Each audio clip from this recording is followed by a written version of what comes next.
Hi guys, this is Arthur for FlopTurnRiver, and today I'll be continuing my series about maximizing your value in heads-up situations in sit-and-goes. Just like last time, I'll be bringing you a review of 3 hands, only this time I mixed in some 6-max sit-and-goes, since that was my bread and butter game for a long time. So I'm going to start off with an awkward-ish hand where basically I get put into an uncomfortable situation. Now this is in fact a 6-max sit-and-go, and I'm not sure whether it was a $15 or a $30 sit-and-go, but I guess that doesn't make much difference. The poker tracker hand replayer doesn't display that information for some reason. Anyways, we're heads up against a juicy fish who is playing 48% of his hands, so this should be an easy win. So the fish limps and I elect to check. Although raising here wouldn't be bad, since I imagine that Queen 7 suited is ahead of his limping range here. But checking is also good, and flopping a flush draw is even better. So this guy was barreling a lot, and I was pretty sure that he would take a stab at this flop, so I elect to go for a check raise. He does bet the flop, and I make a pretty big check raise. I was certain that he was going to call all his 10x, 9x hands, as well as draws, and a lot of times fold them on scary turn cards. So he definitely wouldn't fold an ace though, but his calling range here is much wider, so check raising here is still plus EV when considering equity plus fold equity on this and later streets.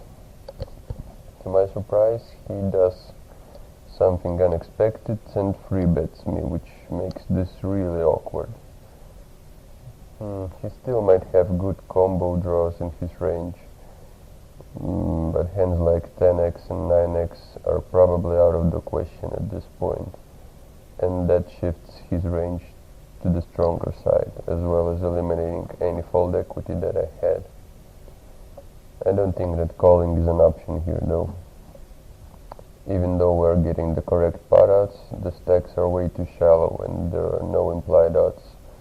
So if we miss the turn, it's going to be hard to call any bets, and we will have to give up on the play, having put in a third of our stack. So calling is out.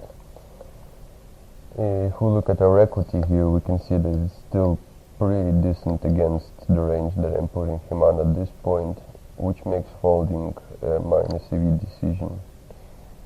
If we had something like 35% equity or less, then I would probably be folding, since shoving wouldn't be even more minus EV. So having figured out that calling and folding are both minus EV here, the only thing that is left is shoving. In fact, shoving here is not plus EV, but with 41% equity and with 20% of our stack already in the middle, shoving is close to break even, and that's the best deal that you will get in a situation like this. So I shove and he calls. I turn the flush and he was actually holding jacks, which is pretty good for me because that increased my equity in this particular hand from 41 to 44%, and that made the shove even slightly plus EV. So next hand I'm up against a very solid regular, and he makes a standard open from the button, and ace-2 is a standard flat here. The flop is pretty good for me. You can't really expect to get it in against a good regular heads up and be like an 80-20 favorite a lot. So this flop presents a lot of opportunities to get it in as a 60-40 favorite, which is pretty good, I think. So I check so he can make a c-bet, which is going to make almost 100% of the time on this board, unless maybe he flopped the nuts. So he makes a standard c-bet, and here I'm thinking that a lot of his range will be flush draws with no pair, flush draws with a pair, just top pair or second pair and pair, Two pairs and sets are possible, of course, but less likely. As you can see, I am a slight favorite against his range, and on a board like this, whether I call or raise, he will be putting me on a very similar range. But the thing is that my hand is closer to the top of that range than to the bottom, so it is very likely that he will overestimate the strength of his hand at this point. So being pretty happy with my equity, I check raise him and he shoves, which I'm pretty sure he would do with that entire range too. I call and the board runs out all clubs. He had a pair with no redraws, so you can see how light and good regulars are willing to get it in on a board like this. And against this particular hand, I was exactly a 60-40 favorite, as you can see here. So this last hand is fairly simple. My opponent has 12 big blinds left, and I'm not sure if he's a regular since his stats look a bit strange. I'm thinking that he might be a bad regular, which there are plenty of. So I open ace-6 from the button, and I'd be happy to get it in right here if he shoves, but he elects to call. The flop is as good as it gets, and I just barrel away at him. He calls, and the 8 on the turn doesn't really change much. Only 7-5 got there, and I can't imagine him not check raising the flop with that.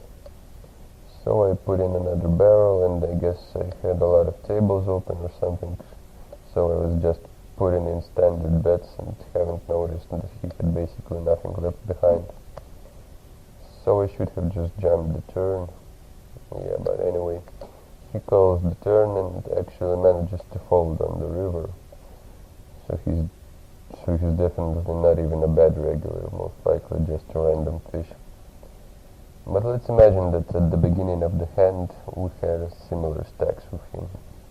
If this was the case, I would be barreling all three streets exactly the same way. The biggest mistake I see players make in situations like this is not putting in a second barrel on the turn.